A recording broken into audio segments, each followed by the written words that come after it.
I am face down in my own Bermuda grass while 3 HOA board members chant, "Return the property," like they are exorcising a demon from my driveway. Blue and red lights bounce off the hood of my tractor, the one with my initials engraved in the steering wheel, and the sheriff's deputy says, very slowly, "Sir, please step away from the victim." That is me. I am the victim who apparently stole his own tractor. My name is Marcus Ellery. I am a quiet widower, a contract engineer, and I am allergic to neighborhood Facebook groups. I live in Pine Willow Estates, the kind of manicured suburb where the mailboxes are matched and the gossip is weaponized. Our HOA is ruled by Belinda Crowther, a blow-dried tyrant who treats the bylaws like scripture and wields a laser measuring tape like a saber. She has been president for 7 years, ever since she successfully lobbied to ban any mailbox color except colonial white and aged bronze. Her reign of terror includes fining a widow $200 for a pink flamingo lawn ornament and forcing a veteran to remove his flagpole because it was 3 inches taller than the approved height. The trouble starts when I buy a restored 1979 Massey Ferguson from an estate sale upstate. My half-acre has a slope, and I prefer the tractor to a mower. It purrs, it gleams, and it is red enough to embarrass a cardinal. I park it in my carport, behind a lattice and out of sight, because I read the bylaws. Twice. I even measured the carport to make sure the tractor fit within the permitted dimensions for stored equipment. I have always been the kind of person who dots every I and crosses every T. My late wife used to joke that I read instruction manuals for fun. She was not entirely wrong. Belinda appears the next morning with a clipboard and a smile with all the warmth of a freezer burn. "Large agricultural equipment is prohibited," she chirps, pointing to a laminated violation notice that looks pre-printed for my soul. I politely produce the clause allowing lawn maintenance vehicles under 2 tons and the page with the HOA's own landscaping tractor rental receipts from spring. I even show her photos of the HOA's contractor using a similar-sized tractor just 2 months ago to resod the common areas. Her face goes through several interesting colors before settling on a shade I would call entitled crimson. "That is different," she says through clenched teeth. "That was HOA business."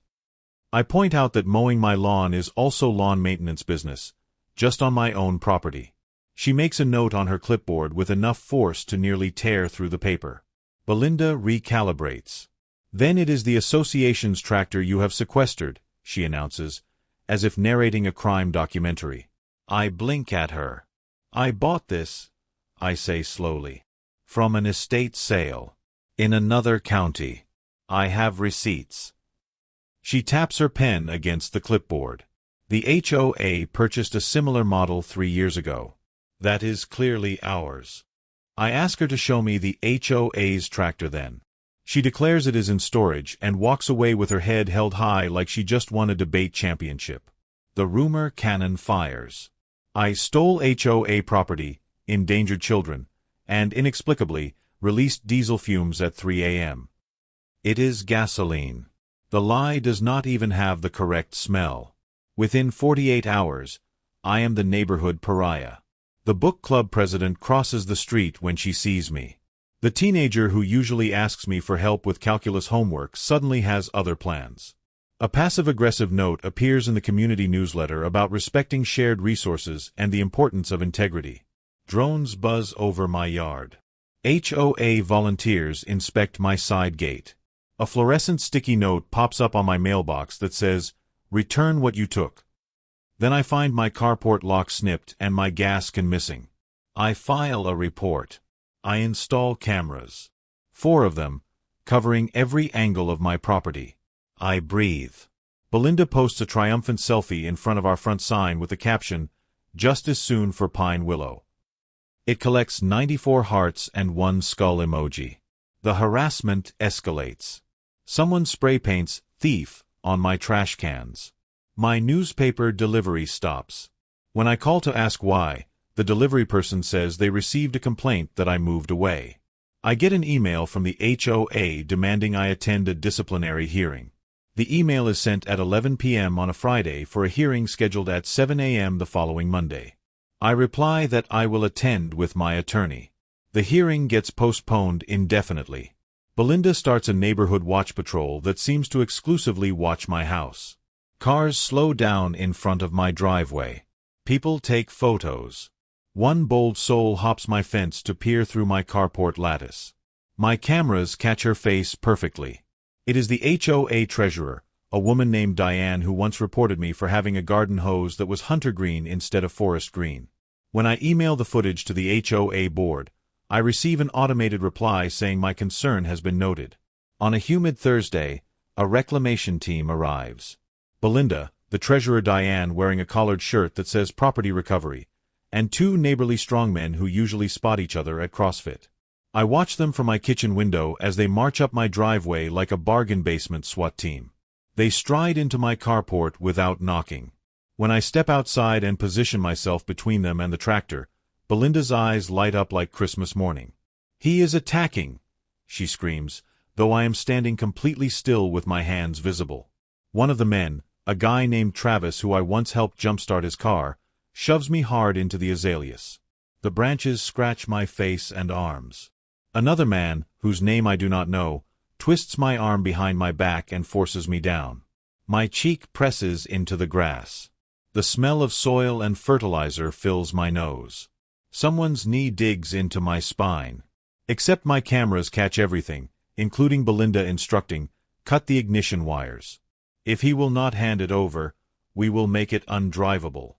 My doorbell camera records her claiming she has a warrant, which is a bold lie considering she printed it on HOA letterhead and misspelled the word warrant. She also misspelled my name, calling me Marcus Elliott instead of Marcus Ellery, and listed my address wrong by 1 digit. The fake warrant cites a bylaw section that does not exist. A neighbor finally calls 911 when Belinda, in a frenzy, climbs onto the tractor and jams at the starter with a butter knife. The cops arrive to find me scuffed and bleeding from a split lip I did not even realize I had, Belinda triumphant and still sitting on my tractor seat like a toddler refusing to leave a playground, and my tractor idling. Joke is on her, because it starts with a push button I wired myself. The butter knife did absolutely nothing. Deputy Alvarez separates everyone and asks for proof of ownership. Belinda waves a binder like it is the Magna Carta. Inside are blurry printouts of a different tractor model from a different year with a different serial number. She insists it is proof. I show the bill of sale with the seller's notarized signature, VIN plate photos that match the numbers on my tractor exactly, the original owner's manual with the estate sale paperwork stapled to it, and the county property tax tag already in my name. Better still, I have a tiny GPS puck under the seat that I installed the day the tractor arrived. Alvarez watches the app on my phone show my tractor has never left my property since the day it arrived. The movement history shows it going from my carport to my backyard and back. That is it. Alvarez walks to Belinda and says in a firm tone, "Ma'am, falsely claiming your HOA owns private property, entering his carport, and instructing others to damage the vehicle, those are crimes." Belinda tries to pivot to community safety, talking fast about dangerous equipment and neighborhood children and property values. But the CrossFit duo are now very interested in studying the horizon. One of them quietly steps away from Belinda like she has a contagious disease. Then the second patrol car rolls up with a detective from the Agricultural Theft Task Force. Apparently my earlier report triggered a flag. Agricultural equipment theft is a big problem in our county, and they take it seriously. He points out the cut lock, the damaged ignition wiring, the Facebook post recruiting volunteers for what she called Operation Reclaim Justice, and the fake warrant. The phrase conspiracy to commit burglary enters the chat. The detective photographs everything. The fake warrant. The damaged lock. The scratches on my ignition panel. My split lip and the grass stains on my shirt.